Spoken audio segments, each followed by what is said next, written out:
नमस्कार, म मुकेश शर्मा यहाँहरूलाई मेरो यस युट्युब च्यानल मार्फत न्यानो स्वागत तथा अभिवादन टक्राउँदै आज विशेष 10औं श्रेणीको पाठ्यक्रममा निहित एउटा कविता लिएर हजुरहरू समक्ष उपस्थित भइसकेको छु र आजको कविता रहेको छ कवि मनप्रसाद सुब्बाज्यूको देश चिनाउँदै कविता।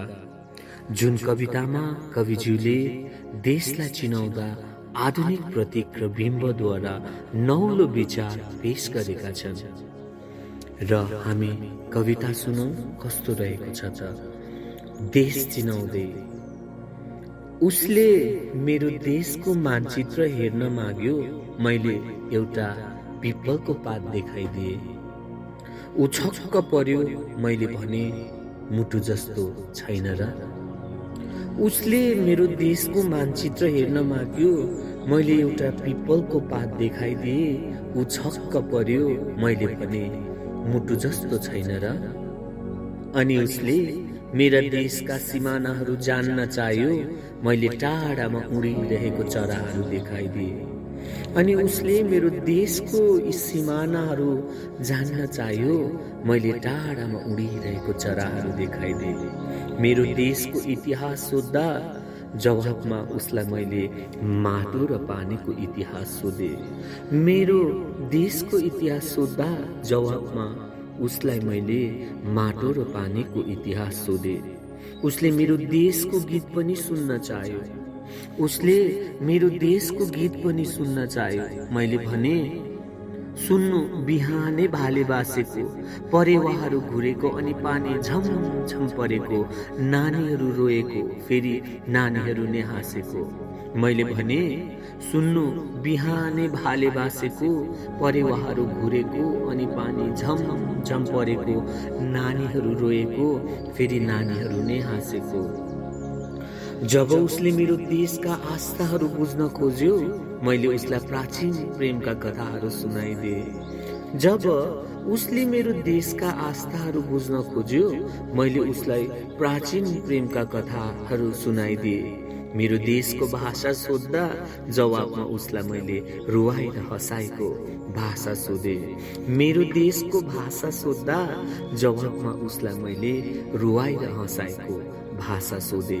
यसरी अत्यन्तै मिठो ढङ्गमा आधुनिक प्रतीक र बिम्बहरूको द्वारा नौलो विचार पेश गरेका छन् कवि मनप्रसाद सुब्बाज्यूले। उनको विचारमा विशेष आफ्नो देश, धर्म र प्रेमको प्रतीक स्वरूप मानिने पिपलको पात र मुटु जस्तो छ कुनै पनि देशको अब सिमाना मानिसले निर्माण गरेका हुन्। स्वतन्त्र उड्ने चराहरूको निम्ति तथा विश्व प्रेमीहरूको निम्ति कुनै सिमाना नै हुँदैन। यो देशमा भाले बाँच्छन्, परेवा घुर्छन्, झमझम पानी पर्छ, नानीहरू रुन्छ, हाँस्छ है। यस्ता क्रियाकलापहरू प्राय सबै देशमा नै हुन्छन्। तर यहाँ प्राचीन प्रेमका कथाहरू आस्थाका रूपमा स्थापित भएका छन्। यहाँ विपन्नहरू रुन्छन्, कराउँछन् भने सम्पन्नहरू हाँसेर खुसियाली मनाउँछन् भनेर उनले यो कविता लेखेका हुन्। म हजुरहरूलाई कविताको पंक्ति पंक्ति बुझाउने कोसिस गर्नेछु। पहिलो पंक्तिमा रहेको थियो, उसले मेरो देशको मानचित्र हेर्न माग्यो, मैले एउटा पिपलको पात देखाइदिए। ऊ छक्क पर्यो, मैले सोधे मुटु जस्तो छैन र यो। प्रस्तुत पंक्तिमा कविज्यूले नौलो विचारहरू व्यक्त गर्ने,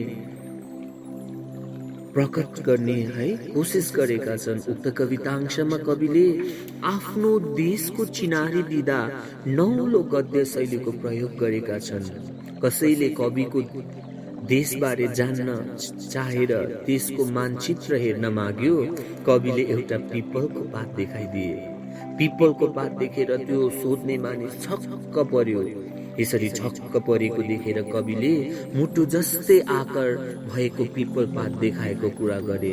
अत कविले भन्न चाहेका कुरो पिपलको पात मुटुको आकारको हुन्छ, त्यसरी नै सच्चा देशप्रेम मुटु वा हृदयमा नै हुन्छ भनेर यस पंक्तिको माध्यमद्वारा भन्न चाहेका हुन्। दोस्रो पंक्तिमा भनिएको थियो, अनि उसले मेरो देशको सिमानाहरू जान्न चाह्यो, मैले टाढामा उडिरहेको चराहरू देखाइदिए। अब यस कवितांशमा कविले मनप्रसाद सुब्बाज्यूले चोखो अन्तर्दृष्टि र अभिव्यञ्जनाले भरिएको शैली पाइन्छ। प्रस्तुत कविता लहरहरूमा कविले प्रतीकात्मक ढङ्गले चाहिँ अभिव्यक्ति दिएका छन्। कसैले चाहिँ कविको देशको सिमानाहरूबारे जान्न चाह्यो, कविले आकाशका टाढामा उडिरहेका स्वतन्त्र चराहरू देखाइदिए। अत कविको अन्तर्दृष्टिमा देशका सिमानाहरू मानिसले नै निर्माण गरेका हुन्। स्वतन्त्र उडिरहने चराहरू कुनै सिमाना साथले रोक्न र छेक्न सक्दैन। यस्तै प्रकारले स्वतन्त्र विचार राख्ने विश्व प्रेमीहरूलाई देशको सिमानाहरूको कुनै महत्त्व नै हुँदैन भनेर कविले उक्त पंक्तिको माध्यमद्वारा भन्न चाहेका छन्। र कविताको तेस्रो पंक्तिमा भनिएको छ, कविताको तेस्रो पंक्तिमा लेखिएको छ, उसले मेरो देशको गीत पनि सुन्न चाह्यो, मैले भने सुन्नु भाले बासेको, परेवाहरू घुरेको, अनि पानी छमछम परेको, नानीहरू रोएको, फेरि नानीहरू हाँसेको। यस कवितांशमा कविले देशको नौलो चिनारी दिएका छन्। कसैले कविको देशको गीत सुन्न चाहँदा भाले बासेको, परेवाहरू घुरेको अनि पानी झमझम परेको साथै नानीहरू रोएको र हाँसेको आवाजहरू सुन्नुपर्छ भन्दछन्। यी क्रियाकलापहरू तथा आवाजहरू प्राय सबै देशमा भए तापनि यो देशमा यसको बेग्लै छाप र महत्त्व छ। यहाँ असंख्य विपन्न परिवारका नानीहरू कुपोषित भएर रुन्छन् भने असंख्य सम्पन्न परिवारका नानीहरू हाँस्ने गर्छन्। यस्तै वर्गभेद छ यो देशमा।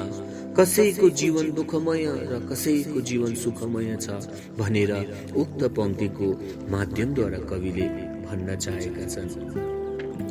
यसरी नै तेस्रो पंक्तिमा भनिएको थियो, अब उसले मेरो देशका आस्थाहरू बुझ्न खोज्यो, मैले उसलाई प्राचीन प्रेमका कथाहरू सुनाइदिए।